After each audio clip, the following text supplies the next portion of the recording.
US investment green card. $800,000 must have legally documented money. Exit period after 3 years. Shuda LP 6302946180. Tirumala వచ్చిన సందర్భంగా స్వామివారిని దర్శించుకొని తిరుపతిలో రూయి ఆసుపత్రిలో ఆకస్మిక తనిఖీకి రావడం జరిగింది. జనరల్ వార్డుని, ఐసీయూని, ఎమర్జెన్సీ వార్డులని తనిఖీ చేయడం జరిగింది. ఇంకా ఆసుపత్రి మొత్తం వెళ్లాల్సిన పరిస్థితి ఉంది. ఎలా ఓపీడీలో ఎటువంటి ఇబ్బందులు పేషెంట్లు ఎదుర్కొంటున్నారు, ఎన్ని గంటల సమయం పడుతుంది, ఫార్మాలో మందులు అందుబాటులో ఉన్నాయా లేదా, అదేవిధంగా డ్యూటీ రిజిస్టర్ ఇవి చెక్ చేయడం, విధులందరూ సక్రమంగా నిర్వహిస్తున్నారా లేదా అనే విషయాన్ని కనుక్కోవడం కోసం వచ్చింది. అదేవిధంగా రోగులకు ముఖ్యంగా ఏ విషయాల్లో ఇబ్బందులు పడుతున్నారు, అన్ని మెడికల్ ఎక్విప్మెంట్, మౌలిక సదుపాయాలు ఉన్నాయా ఆసుపత్రిలో అనే విషయం మీద తెలుసుకోవడం కోసం, ప్రత్యక్షంగా చూడడం కోసం రావడం జరిగింది.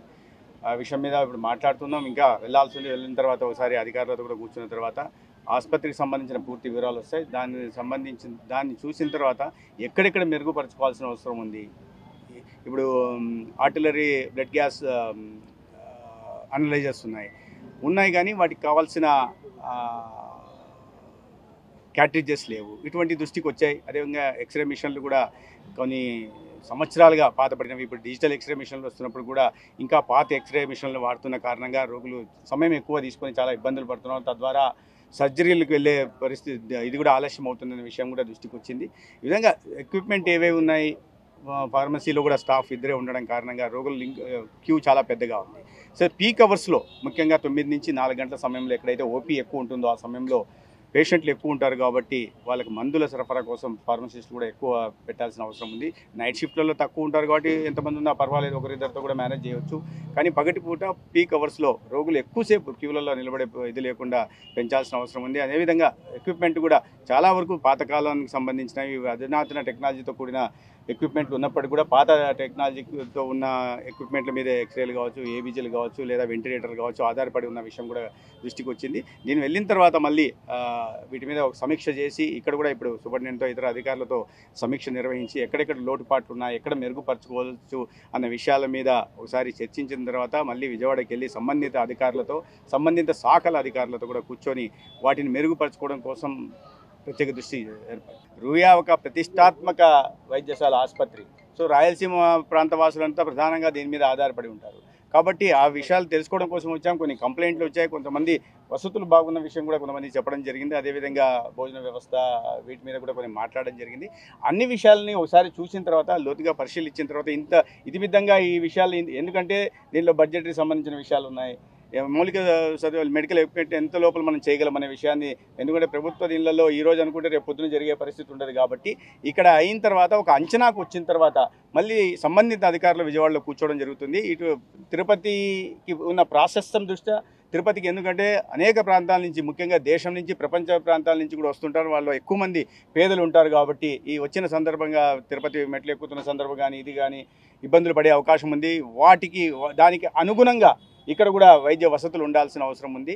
తిరుపతి రాబోయే రోజుల్లో తిరుపతి రూయా ఆసుపత్రి అంటే ఒక ప్రతిష్టాత్మక, దీనికి ఏ రకంగా పేరు ఉందో ఆ పేరు నిలబెట్టేలాగా ఈ ప్రభుత్వం పనిచేస్తుంది. ఆరోగ్యశ్రీకి సంబంధించిన విషయాలు కూడా, ఎందుకంటే ప్రభుత్వ ఆసుపత్రుల్లో ఆరోగ్యశ్రీకి సంబంధించి కేవలం 25% మాత్రమే ప్రభుత్వ ఆసుపత్రులకు వస్తారు, మిగతా 75% ప్రైవేట్ ఆసుపత్రుల్లో వెళ్తారు. గత 5 సంవత్సరాలు మనం చూస్తే అనేక చోట్ల పుట్టగొడుగుల్లాగా ప్రైవేట్ ఆసుపత్రులు పుట్టుకొచ్చాయి. ఏ రోగానికి ఏ మందులు ఇస్తున్నారో మీరు ప్రొసీజర్స్ని పెంచామని చెప్తున్నారు కానీ కొన్ని ప్రైవేట్ ఆసుపత్రులకు లబ్ధి చేకూర్చడం కోసమే ఆ ప్రైవేటు ఆసుపత్రుల యజమానులు ఎవరనే విషయాన్ని కూడా చూడడం జరుగుతోంది.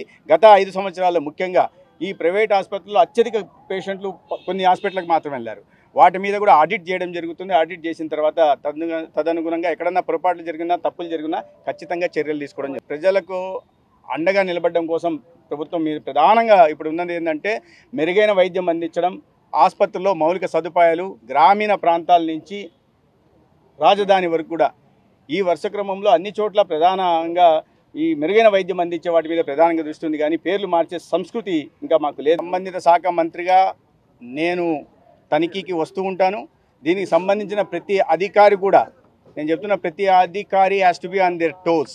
ఎందుకంటే మనము ప్రజా సేవకులం, ప్రజలకు సేవ చేయడం కోసం ఉద్యోగంలో ఉన్నాం, ప్రజలకు సేవ చేయడం కోసం రాజకీయాలకు ఉన్నాం. ప్రజలు కట్టే ట్యాక్సుల నుంచి జీతం తీసుకుంటున్న వాళ్ళు బాధ్యతాయుతంగా జవాబుదారీతనంతో మెలగాల్సిన అవసరం ఉంది. ఏ ప్రజల కారణంగా అయితే మనం ఈ స్థానంలో ఉంటున్నామో ఆ ప్రజలకు సేవ చేసుకోవాల్సిన బాధ్యత ప్రతి ఒక్కరు ఉంది, అధికారులైనా ఎవరైనప్పటికీ కూడా. కాబట్టి ఆ దిశగా అందరూ సమిష్టిగా పనిచేయాలి. మనకి ఏదైతే లక్ష్యంతో మనకి ఇచ్చామో ఆ లక్ష్యం సాధన కోసం అందరూ కృషి చేయాల్సిన అవసరం. ఖచ్చితంగా నిర్లక్ష్య వైఖరి ఏ అధికారి చేపట్టినా కూడా ఖచ్చితంగా చర్యలు ఉంటాయి. ఏ రకమైన చర్యలు ఉంటాయి, వాళ్ళు చేసిన తప్పిదాలు ఏ మేరకు తప్పిదాలు చేశారనే వాటి మీద ఆధారపడి ఉంటుంది. అనేక చోట్ల ఇటువంటి ఫిర్యాదులు వస్తున్నాయి. ప్రైవేట్ ఆసుపత్రుల్లో అంబులెన్స్ మాఫియా గత కొన్ని సంవత్సరాలకు కూడా పత్రికల్లో చదువుతున్నాము. అంబులెన్స్ వాళ్ళు కొద్ది దూరానికి కూడా కొన్ని వేల రూపాయలు చేసుకుని ఒక మాఫియా తయారై రాష్ట్ర వ్యాప్తంగా ఉన్నారు. అన్ని ఆసుపత్రుల దగ్గర చూస్తున్నాం. వీటి అన్నిటి మీద పూర్తిగా సమాచారం సేకరించిన తర్వాత ఈ మాఫియాని మాత్రం ఖచ్చితంగా అంతం చేస్తాం. సంస్కరణల సమూల మార్పులకు పెద్ద తేడా ఉంది నేను అనుకోను. సమూల మార్పులు తీసుకొస్తాం, సంస్కరణలు తీసుకొస్తాం. ముఖ్యంగా ప్రజలకి ఈ నాడైతే ఏదైతే ఎయిమ్స్ తరహా వైద్య సేవలు అందుతున్నాయో అటువంటి ప్రభుత్వ ఆసుపత్రుల్లో కూడా అందించడానికి ప్రయత్నం చేస్తాం. అయితే ఒక విషయం నేను ఈ విధంగా చెప్పాలి, నేనేదో పలాయనవాదం చిత్తగించడంలా గత 5 సంవత్సరాల్లో మీరు ఎటువంటి పరిస్థితులు జరిగాయంటే ఒక అనారోగ్య శాఖగా దీన్ని మార్చిపెట్టున్నారు. ఎక్కడ చూసినా ఆర్థిక అవతగలు జరుగుతున్నాయి. వాటిని సరి చేస్తూ రెండో వైపు ఆర్థిక వనరులు మనకు అందుబాటులో ఉంటున్న పరిమిత ఆర్థిక వనరులను దృష్టిలో పెట్టుకొని దానికి అనుగుణంగా చేసుకుంటూ మళ్ళీ కేంద్రం నుంచి ఎక్కువ సహకారం. ఇప్పటికే NHM ఈ రాష్ట్రంలో ఈ వైద్య సౌకర్యాలు ఏమైనా జరుగుతున్నాయంటే నేషనల్ హెల్త్ మిషన్ ద్వారా కానీ లేదా 15th ఫైనాన్స్ కమిషన్ ద్వారా వస్తున్న నిధులు కానీ లేదా సెంట్రలీ స్పాన్సర్ స్కీమ్ ద్వారా వస్తున్న నిధుల ద్వారా మాత్రమే జరుగుతుంది. రాష్ట్రం వాటా ఇవ్వకుండా గత 5 సంవత్సరాలు గడిపేశారు. అయితే రాబోయే రోజుల్లో దార్శనికులు కలిగిన ముఖ్యమంత్రి గారు చంద్రబాబు నాయుడు గారు ఉన్నారు కాబట్టి రాష్ట్రం వాటా కూడా ఇవ్వడం జరుగుతుంది. కేంద్రం నుంచి కూడా ఇప్పటికే ఉన్న పథకాల కింద అత్యధిక నిధులు తీసుకుంటూ అదనంగా తీసుకురావడానికి కూడా ఖచ్చితంగా ప్రయత్నం చేస్తాం. క్యాన్సర్ మీద ప్రత్యేకంగా దృష్టి పెడుతున్నాం. నిన్న క్యాన్సర్ కోసం 5,30,00,000 మందికి స్క్రీనింగ్ చేయడం ద్వారా క్యాన్సర్ని ముందుగా గుర్తించి ఏ స్థాయిలో ఉంటున్నారు. ఎందుకంటే ఆరోగ్యశ్రీ కింద క్యాన్సర్ మీదే ఎక్కువగా ఆదాయ వనరుగా మార్చుకొని దీన్ని ఇబ్బంది పెడుతున్నారు. ఎందుకంటే 4th ఫేజ్లో ఉన్న వాళ్ళకు కూడా ఫస్ట్ ఫేజ్లో ఉన్న మెడిసిన్స్ అందిస్తూ హాస్పిటల్ లబ్ధి చెందే ప్రయత్నం ఉంది. దానికోసం ఇప్పుడు మొత్తం స్టేట్ అంతా మ్యాపింగ్ చేసి క్యాన్సర్ మీద అవగాహన కల్పించడం, చైతన్యం కల్పించడం, తర్వాత ఎవరైనా బారిన పడి ఉంటే వాళ్ళు ఏ స్టేజ్లో ఉంటున్నారో దానికి అనుగుణంగా వైద్యం అందించే ప్రయత్నం కూడా చేస్తున్నాం. అదేవిధంగా స్కూల్ పిల్లల్లో కూడా 68 లక్షల మందికి రాష్ట్రీయ బాల స్వాస్థ్య కార్యక్రమం కింద స్క్రీనింగ్ చేసే కార్యక్రమం కూడా శ్రీకారం చుట్టాను. త్వరలోనే లాంచింగ్ ఉంటుంది. అది గౌరవనీయ ముఖ్యమంత్రి గారి చేతుల మీదుగా లాంచింగ్ చేయడం కూడా జరుగుతుంది. మరిన్ని వీడియోస్ కోసం ఛానల్ ని సబ్స్క్రైబ్ చేయండి. లేటెస్ట్ అప్డేట్స్ కోసం వాట్సాప్ ఛానల్ ని ఫాలో చేయండి.